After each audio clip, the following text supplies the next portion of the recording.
ಸಂಜೀವಿನಿ ಜೀವರಕ್ಷಕ trust register 2019ರಲ್ಲಿ ಸ್ಥಾಪನೆಗೊಂಡು ರಸ್ತೆ ಅಪಘಾತಗಳು ಸಂಭವಿಸಿದಾಗ ರಕ್ಷಣೆಗೆ ಧಾವಿಸುವುದು ಹಾಗೂ ತುರ್ತು ಸಂದರ್ಭಗಳಲ್ಲಿ ಜೀವಗಳ ರಕ್ಷಿಸುವ ಸಂಸ್ಥೆಯಾಗಿದೆ.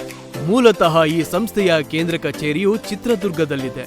ಕರ್ನಾಟಕದ ಎಲ್ಲಾ ತಾಲೂಕು ಮತ್ತು ಜಿಲ್ಲೆಗಳಲ್ಲಿ ತನ್ನ ಘಟಕವನ್ನ ಹೊಂದಿದ್ದು ರಾಜ್ಯಾದ್ಯಂತ ಸುಮಾರು 40,000 ಸದಸ್ಯರನ್ನ ಹೊಂದಿದೆ. ಸುಮಾರು 2,500ಕ್ಕೂ ಹೆಚ್ಚು ಜನರ ಜೀವಗಳನ್ನ ರಸ್ತೆ ಅಪಘಾತಗಳು ಹಾಗೂ ತುರ್ತು ಸಂದರ್ಭಗಳಲ್ಲಿ ರಕ್ಷಣೆ ಮಾಡಿರುವುದು ಈ ಸಂಸ್ಥೆಯ ಸಾಧನೆಯಾಗಿದೆ.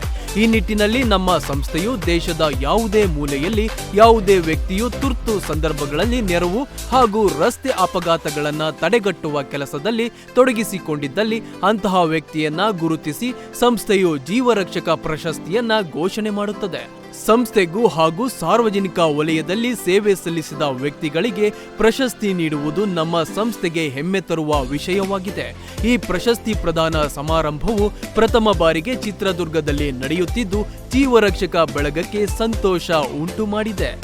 ಪ್ರಶಸ್ತಿಯನ್ನ ದಿನಾಂಕ 23/12/2025ರಂದು ಐತಿಹಾಸಿಕ ನಗರ ಚಿತ್ರದುರ್ಗದ ವಾಲ್ಮೀಕಿ ಭವನದಲ್ಲಿ ಪಂಚ ಮಠಾಧೀಶರುಗಳ ನೇತೃತ್ವದಲ್ಲಿ ಹಾಗೂ ಶ್ರೀಯುತ ದಿನೇಶ್ ಅಮೀನ್ ಮಟ್ಟೂರವರ ಸಮ್ಮುಖದಲ್ಲಿ ಹಾಗೂ ಜಿಲ್ಲೆಯ ಎಲ್ಲ ಜನಪ್ರತಿನಿಧಿಗಳು ಮತ್ತು ಸಾರ್ವಜನಿಕರು ಸಂಜೀವಿನಿ ಜೀವರಕ್ಷಕ ಟ್ರಸ್ಟ್ನ ಸದಸ್ಯರ ಉಪಸ್ಥಿತಿಯಲ್ಲಿ ಪ್ರಶಸ್ತಿಯನ್ನ ನೀಡಿ ಗೌರವಿಸಲಾಗುವುದು ಎಂದು ತೀರ್ಮಾನ ಮಾಡಲಾಗಿದೆ.